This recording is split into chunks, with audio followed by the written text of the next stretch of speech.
Então, no outro vídeo, a gente tentou discutir qual era a natureza do amor, a essência do amor, e a gente parou ali nos conceitos clássicos, né, os conceitos que os gregos exploraram.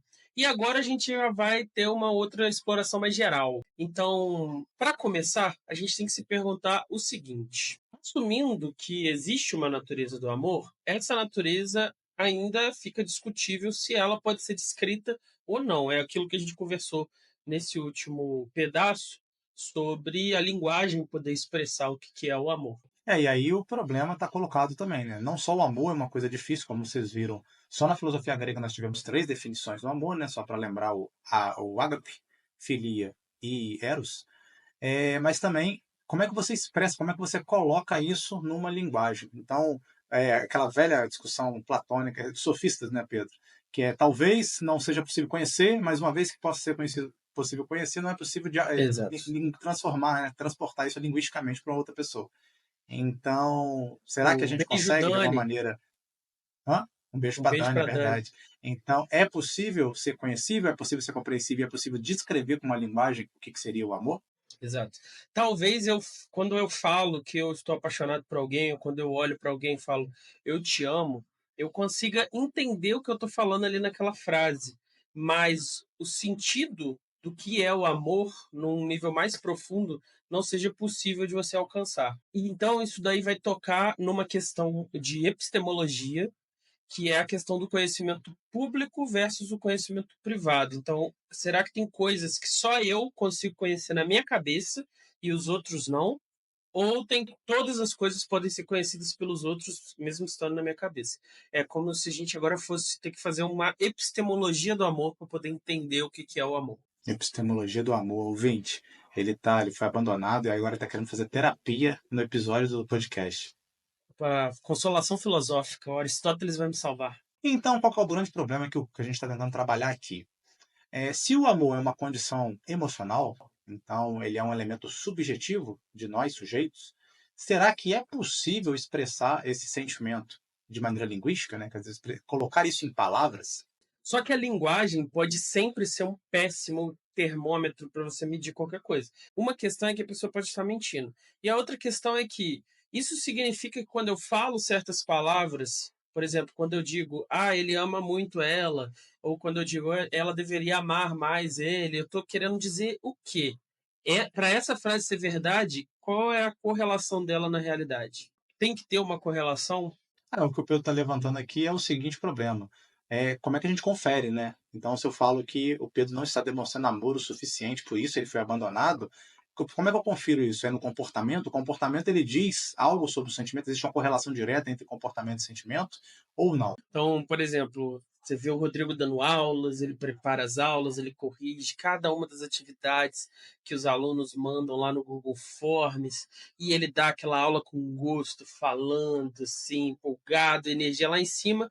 Aí você fala, nossa, olha como ele se dedica a dar aulas, ele deve amar dar aulas. Então, esse comportamento do Rodrigo significa que ele ama aquela atividade. E se assim for, né, se existe uma natureza identificável do amor, seja o comportamento, seja algum outro tipo de padrão, expressões, você de alguma maneira vai ter que desenvolver uma metodologia para comunicar esse conhecimento para a humanidade. Então, quer dizer, eu preciso ver a explicação sobre isso e compreender de que maneira que eu posso julgar se a pessoa me ama ou não, se eu faço uma atividade amando ou não, e se, enfim, o amor ele pode ser de alguma maneira expressado de maneira científica, né, que é o que a gente está querendo aqui, Científica no sentido amplo.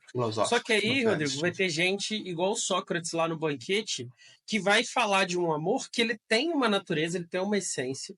Só que essa essência do amor, ela pode até ser compreendida pelo ser humano até um limite. A compreensão total dessa essência do amor não é possível para o ser humano. Então a gente pode discursar, a gente pode filosofar sobre ele, pode discutir, mas a compreensão total dessa essência não é uma coisa que pode ser alcançada. Então tem essa possibilidade também, de você conseguir discursar, mas não conseguir Uhum. entender completamente.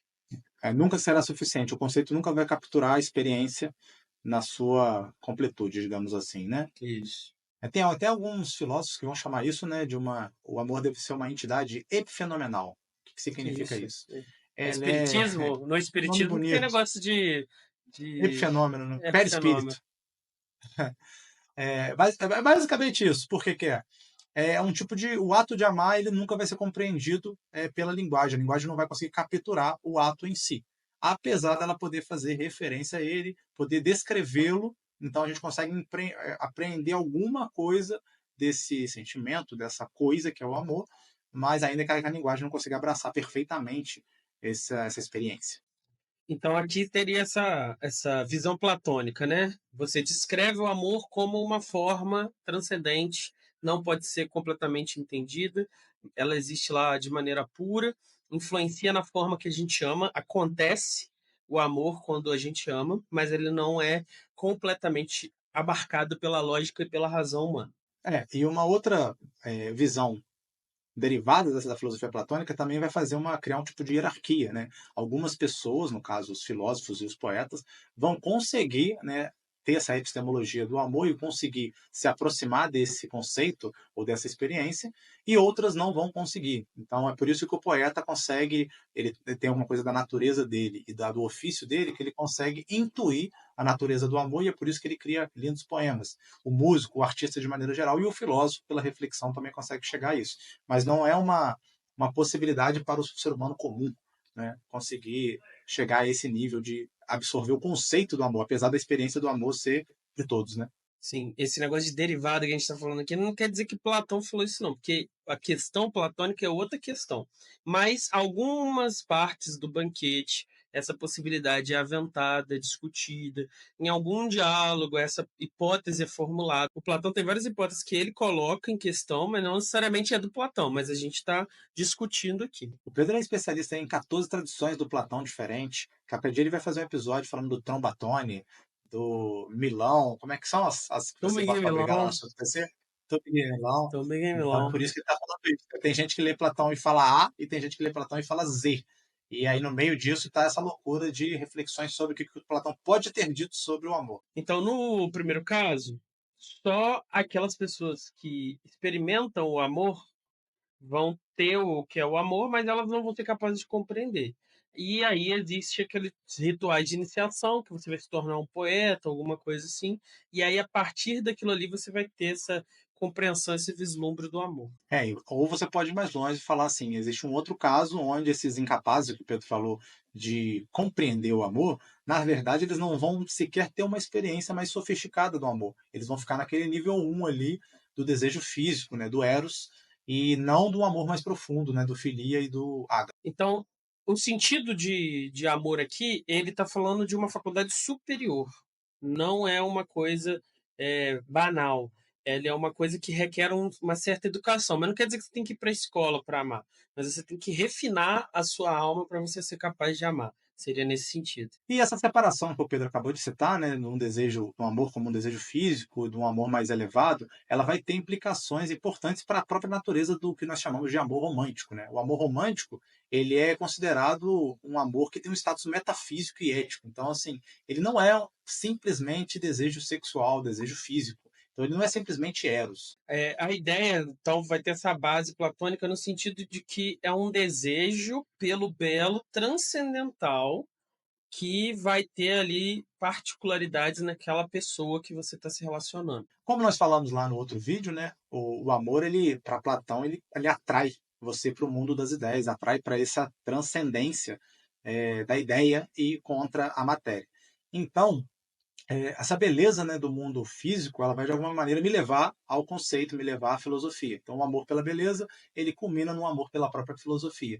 O sujeito acaba perseguindo, né, esses elementos mais elevados e para, de alguma maneira, se elevar a própria alma e aperfeiçoar a sua própria alma. O amor romântico que a gente está falando aqui é originário daquela relação entre cavaleiros e damas, que surgiu lá nos tempos medievais, ali na França do século XI, chamado ali de fine amour. O francês tem que falar com o biquinho. E esse amor romântico é um eco filosófico dessa mistura do amor platônico, de verdade, não do senso comum, e aquela filia aristotélica. Esse amor romântico, ele não deveria ser consumado, né? Pois é um tipo de amor transcendente, como a gente falou, e ele tem um sentido mais profundo, um respeito. A ideia de respeito é muito mais presente nesse amor do que no Eros, né? O Eros não tem essa ideia de respeito, é a ideia de uso, é a ideia de prazer imediato, é a ideia de toque, é a ideia de posse, enfim. Então, deveria de alguma maneira você perseguir nesse período medieval os feitos cavalheirescos. Então, se você já leu Don Quixote, você vai ver que em vários momentos ele justifica aquela cruzada dele para Dulcinea, que é para conquistar Dulcinea, que é em honra de Dulcinea. Então, os feitos cavalheirescos eles têm a ver com essa, como é que eu posso colocar? Essa busca do amor, essa conquista do amor, essa se valorizar para o amor. Então, não tem a característica simplesmente contemplativa dos filósofos. Então, isso passou já para um Isso. ato, uma ação, né? Só que não se consuma sexualmente. Aí você tem lá aqueles poemas, você estudou no ensino médio, que tipo assim, a mulher é casada e você fica fazendo poemas. Isso hoje em dia seria uma insinuação de que você deseja ela, que você quer ficar com ela. Hoje em dia, talvez não, né? Porque a gente não consome muito poema na nossa sociedade. Mas Isso é naquela época basicamente a música do Dilcinho. A música do Dilcinho é isso aí. não teria problema. Por quê? Porque ele está ali expressando esse amor ativamente, participando dessa conquista, mas é só no plano hipotético, entendeu? Sem consumar. Por quê? Em respeito à alma da dama. Já o amor romântico moderno, ele retorna a uma versão mais aristotélica, né? Do amor especial entre duas pessoas que se encontram, que uma gosta da outra, que uma gosta da virtude da outra, que uma se relaciona com a alma da outra. Essa ideia de uma alma, dois corpos, de alma gêmea, né? Novela da Globo aí. Incrível. Rodrigo, você tá vendo essa caneca aqui? Essa Hum. caneca aqui tinha uma marca, Rodrigo. Só que a pessoa que fez essa caneca não tinha o registro da marca, então a marca foi roubada, foi surrupiada, foi levada por larápios Por sem isso que amor no a coração. caneca tá pelada agora. Por isso que ela tá pelada. O que que você pode fazer se você também for dono de uma marca para sua marca não ser roubada, Rodrigo? Então, para sua marca não ser roubada, você tem que entrar em contato com Sabiá Registros de Marca. A Apoiador Sabiá do é nosso um vídeo. apoiador do nosso vídeo, e ela resolve absolutamente tudo sobre registro da sua marca. Então, desde a sua identidade pessoal, para o nome, o logo, tudo, absolutamente tudo será resolvido por eles como um passo de mágica, um instalar de dedo assim, está tudo resolvido, você só paga os boletos Calma e aí, entra em instalar de contato, dedo não, se porque tem resolve. as partes da burocracia do governo. Relaxa aí. Mas eu não fiz nada, então eu instalei o dedo e tá sendo feito, tá processualmente acontecendo. A minha vida seguiu normal, então instalar de dedo mesmo. Exatamente. Em oposição a isso que a gente tem discutido, pode ter algumas pessoas que vão afirmar que o amor, na verdade, é algo puramente físico. Então, a natureza dele é nada mais, nada menos do que uma resposta física do seu corpo a um estímulo que é, no caso, outra pessoa. Alguém que você sente atração. Assim, o ato de amar, né, ou a ação de amar, ela vai abranger uma ampla gama de comportamentos de cuidado, de ouvir, de entender, de compreender, de estar junto. Então, de alguma maneira, tudo vai ficar focado nesses comportamentos. Então, por exemplo, não se trata só de uma questão sexual, né? Essa é a ideia dos famosos behavioristas, que não tem uma tradução, né? Nós somos socionistas, seria comportamentalistas, mas fica esquisito. E aí, como essa ideia do behaviorismo é importante, filosofia da mente e tal, fica aí a informação. Behaviorismo é a galera do comportamento. No caso aqui, por exemplo, hoje o Rodrigo adiou a gravação do Não Precisa Copiar para almoçar com o seu amor. Então não é um negócio só sexual. Ele foi, saiu, vestiu a roupa, tá de greve hoje, podia estar em casa, ele vestiu a roupa bonitinho, botou um perfuminho cheirosinho, foi lá, encontrou a modelo, almoçou, ficou com ela um pouquinho, ela seguiu pro dia dela, lá para as coisas dela, e ele voltou para gravar o Não Precisa Copiar. Ou seja, cuidar, ouvir, atender, preferir, entendeu? Não é só um negócio de desejo, simplesmente. Mas esses atos físicos. Um outro grupo, os fisicalistas geneticistas, eles reduzem toda a análise do amor a motivações físicas de impulso sexual, ou simples instinto sexual mesmo, né? Que é compartilhado entre os seres, todos os seres vivos, vários seres vivos, né? Então, eles vão ficar totalmente restritos a isso. É um input sexual que gera um comportamento, alguns, né, a questão genética, outra a questão química do cérebro. Então, todos eles que fizerem essa mecânica sexual, sentimental, de instintos, de impulso, estão dentro dessa característica aí dos fisicalistas geneticistas. No caso aqui, Pedro, não é a mesma coisa do. Eles também não são behavioristas? Também não está ligado ao comportamento isso? Então, são duas questões. Primeira questão é, de fato, tem comportamentos, mas no caso dos behavioristas, é todo comportamento que seja um sinal de amor. No caso aqui, a gente está falando especificamente de comportamentos que passam, transmitem os genes, a reprodução, essa coisa mais evolução, assim. Só que tem um porém. No caso dos seres humanos, essa ação não precisa ser um comportamento explícito. Ela pode ser uma coisa assim, subconsciente, pré-racional, que pode ser tanto em direção a um parceiro quanto uma gratificação na sua cabeça. Então não precisa acontecer também, é um negócio diferente. Então, assim, é meio que o amor é um epifenômeno do instinto de reprodução. Seria mais ou menos É isso, né? tipo isso. Para a gente usar o epifenômeno de novo. Aí, no caso, esses que eu acabei de comentar são os deterministas físicos, né? Eles acreditam que tudo pode ser reduzido, né, a essa dimensão física, química ou biológica. Então, cada evento tem uma causa, cada causa tem uma raiz física, química ou biológica, e o amor não seria uma exceção a essa regra, né? De alguma maneira, os processos também do amor seriam explicados através disso. Esses geneticistas, não geneticistas cientistas de genética, esses geneticistas, essa forma de pensar, eles podem invocar a ideia de que tudo que determina o amor de um indivíduo por outra pessoa está dado já no DNA dele. Então, a escolha sexual dessa pessoa, a disposição romântica dessa pessoa vai estar aí determinado já ali. Só que você já deve ter visto isso, né? Que a gente sente o cheiro, da pessoa, aí a compatibilidade de sistema imunológico, tem essas conversas aí que rola. Não sei quanto disso é suportado, né? Suportado é um anglicismo. É apoiado por dados. Não sei quanto disso é apoiado por dados. Mas tem essa ideia, seria essa ideia. Essa visão de mundo existe, né? Algumas pessoas Existe. É. acreditam nisso, né? Nesse tipo de determinismo. Mas o principal problema, né, dessa noção fisicalista ou reducionista do amor é que como é que você explicaria as afeições por pessoas que você não quer se reproduzir, ou nem pode se reproduzir, ou não deseja se reproduzir? Então, os laços de filia lá do Aristóteles, como é que você explica os laços de filia com essa teoria de que tudo está relacionado ao ato de reprodução, ao ato sexual? Fica difícil, né? Parece que essa experiência, essa tema da experiência do amor não consegue se encaixar com essa teoria reducionista, né? No caso de família, você poderia alegar que, como seus familiares dividem sua genética, está explicado aí, né?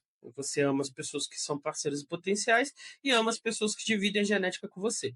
Mas em outros casos, como a caridade universal, uma amizade sem nenhuma relação, nenhum interesse, não tem como explicar. Então, funciona para explicar Eros, não funciona para filia e ágape, que são os outros dois conceitos que a gente trouxe no nosso outro vídeo.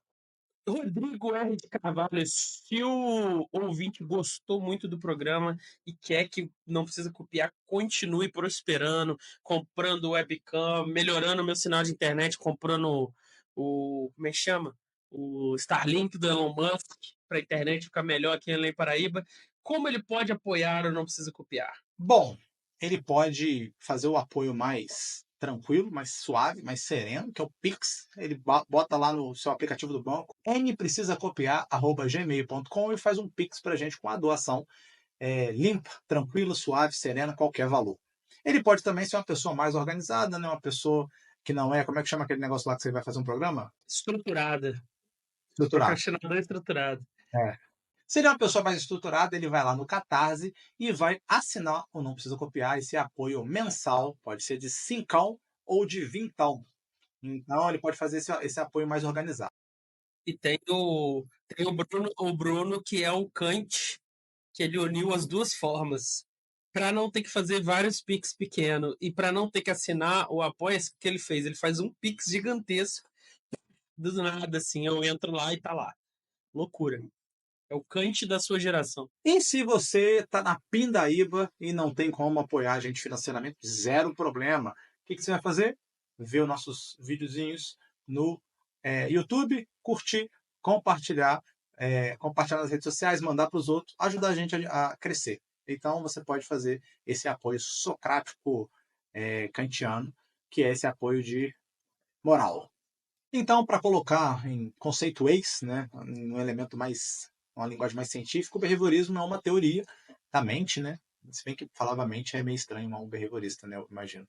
Mas o behaviorismo é uma teoria que rejeita o dualismo, aquela noção de corpo e alma separado. Ele vai fazer um reducionismo a só o corpo, né? Porque é só o corpo que é observável, e vai explicar o amor através de uma série de ações e preferências observáveis. Então, o ponto do behaviorismo é esse: como é que eu faço uma teoria psicológica que seja observável cientificamente? Então, essa teoria ela vai ter que se focar no comportamento. Exato. Então, se uma pessoa faz certos comportamentos X, Y, Z para outra pessoa, essa segunda pessoa sabe que a primeira ama ela, e se a segunda pessoa quiser mostrar que ela também ama, é necessário que ela vá e faça uma reciprocidade de cada uma dessas ações nos seus próprios ações de amor. O Excel do amor do Pedro aí, ó. Você puder conferir aí se a pessoa está te amando Exatamente. ou não.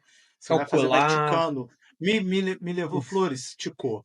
Me levou para jantar? Ticou. Desmarcou a gravação do podcast para almoçar comigo? Ticou. E aí, quando você vai lá e faz a Exatamente. conta e vê se fechou, deu amor, amizade, filia ou ágape. Ou só eros, pode Exato. ser também. E aí tem um problema nessa visão, que é um famoso problema quando a gente estuda filosofia da mente aí, depois que acabar essa série de identidade, quem sabe a gente vai aí fazer uma série de filosofia da mente, que é um problema mente sério.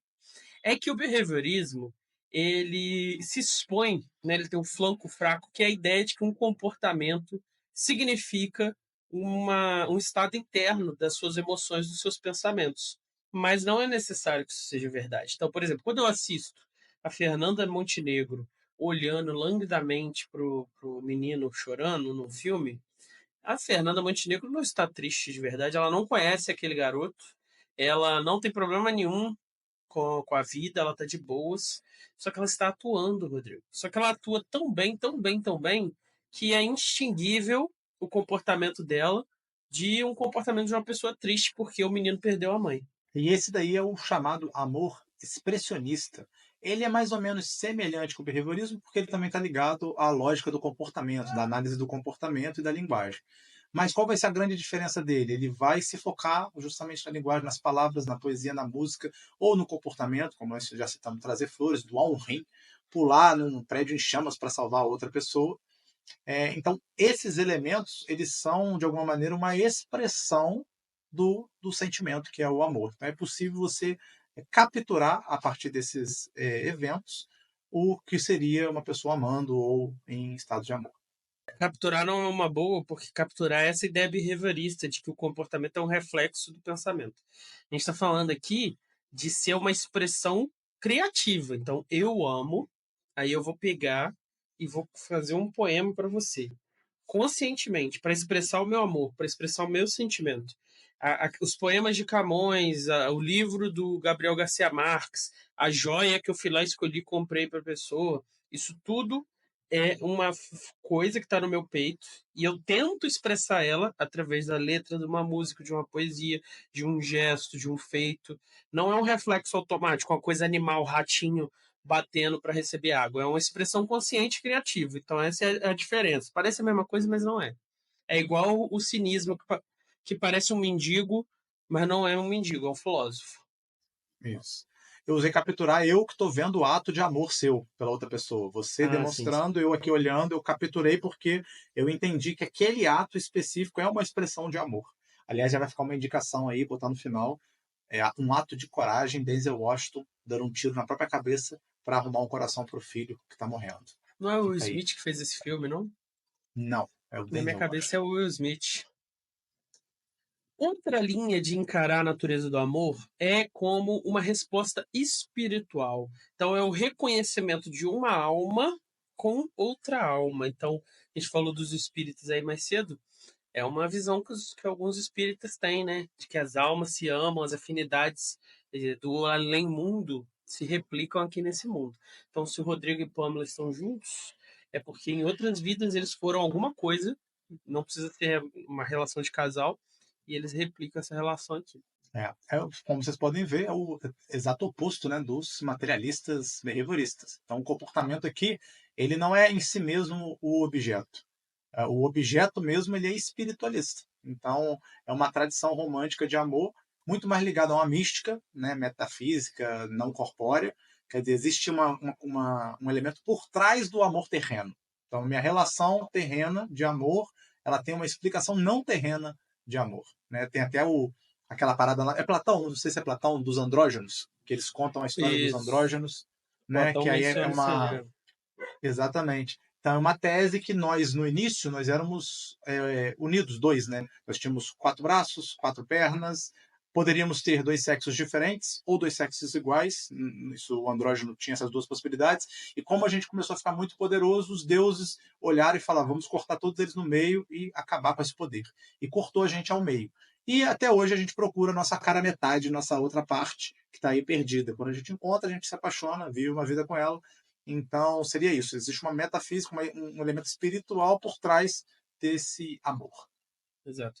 E como você ama a alma, e existem várias formas de amar, se você for nesse sentido platônico, então o amor é muito além dessa forma específica de Rodrigo e Pamela como um casal, o que pode acontecer? Se existe reencarnação, você pode reencarnar e optar por vir como filho. Não para ter uma relação romântica, mas para experimentar o amor de mãe e filho, de pai e filho.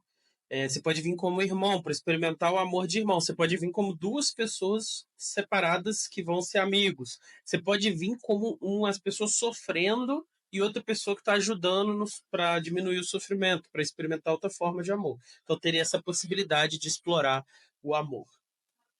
E aí já fica claro, né, como é que essa última análise que o Pedro acabou de fazer dificulta a gente definir o que seria o amor de maneira mais completa. Então, quer dizer, ele tem uma dimensão física, ele tem uma dimensão emocional, ele tem uma dimensão espiritual, ele tem uma dimensão individualista, né, ou individual, e uma dimensão coletiva. Então, assim, fica muito difícil você, numa definição, conseguir capturar tudo isso. Por isso que, sabiamente, os gregos criaram 3 conceitos para falar do amor, né, para justamente tentar capturar todas essas dimensões. E esses conceitos são as formas como o amor se realiza.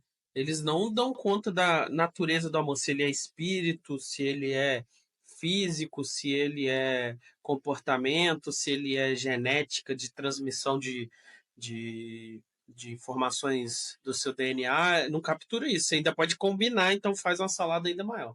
Então, o nosso objetivo aqui foi o quê? Dar um vislumbre, né, do que poderia ser o amor, quais são as tentativas que alguns filósofos e algumas tradições filosóficas apresentaram para responder para a gente a esse problema do que é o amor, quais são suas consequências, quais são seus tipos, e, de alguma maneira, tentar revelar esse mistério, né? Tentar lançar luz sobre o mistério que, aparentemente, não vai estar resolvido, não vai se resolver, mas a gente pode conseguir compreender cada vez mais o ato filosófico de se aproximar, né, da ideia do amor e não só viver o amor, mas de refletir sobre o amor.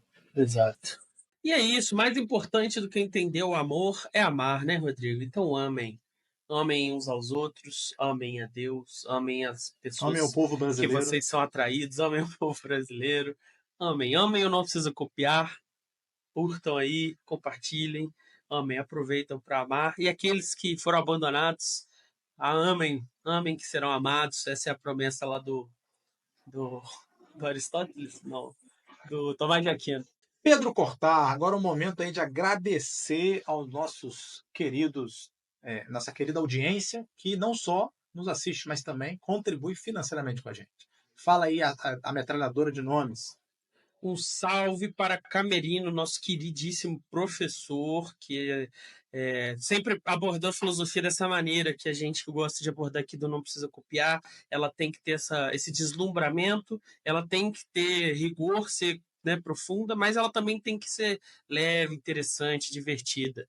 Um abraço para o Dorival, que é o nosso ouvinte, nunca conhecemos, começou a curtir, Não Precisa Copiar, começou a apoiar. O grande Luan Molose, @Causac, estava lá desde o começo. Minha ex, que me abandonou fisicamente, romanticamente, mas não Espiritualmente não? abandonou. Espiritualmente está com você? Espiritualmente ainda não consegui separar essas almas, mas continua aí apoiando financeiramente, eu não preciso copiar, então isso é uma honra. É igual o Ciro Gomes, que reúne todas as ex-mulheres juntas, está todo mundo bem, todo mundo feliz. Isso atesta o caráter da pessoa. E Bruno Takara, o homem do Pix louco. Um salve, pessoal. Muito obrigado pelo apoio. E Cameriano, vai rolar episódio aí do seu livro da morte, hein? Pode esperar. É isso aí. Se você curtiu, representa isso daí e se inscreve no canal. Rodrigão, o amor. A gente vai ficar aqui 2 horas indicando coisa, porque tem coisa pra caramba sobre o amor. Vou começar indicando o Banquete do Platão. O assunto do amor é discutido no banquete, é um diálogo curto, é um diálogo leve, é um diálogo gostosíssimo de ler por ser um tema tão forte para todas as pessoas. Então recomendo a leitura do Banquete de Platão. Eu recomendo o maravilhoso filme dos anos 90 aí, Um Ato de Coragem, do Denzel Washington, onde o filho dele está precisando de um transplante e ele vai morrer, ele está longe na fila e o Denzel comete um ato louco de invadir um hospital com uma arma e falar, olha, vai aparecer um coração pro meu filho aqui agora, ou o negócio vai ficar louco.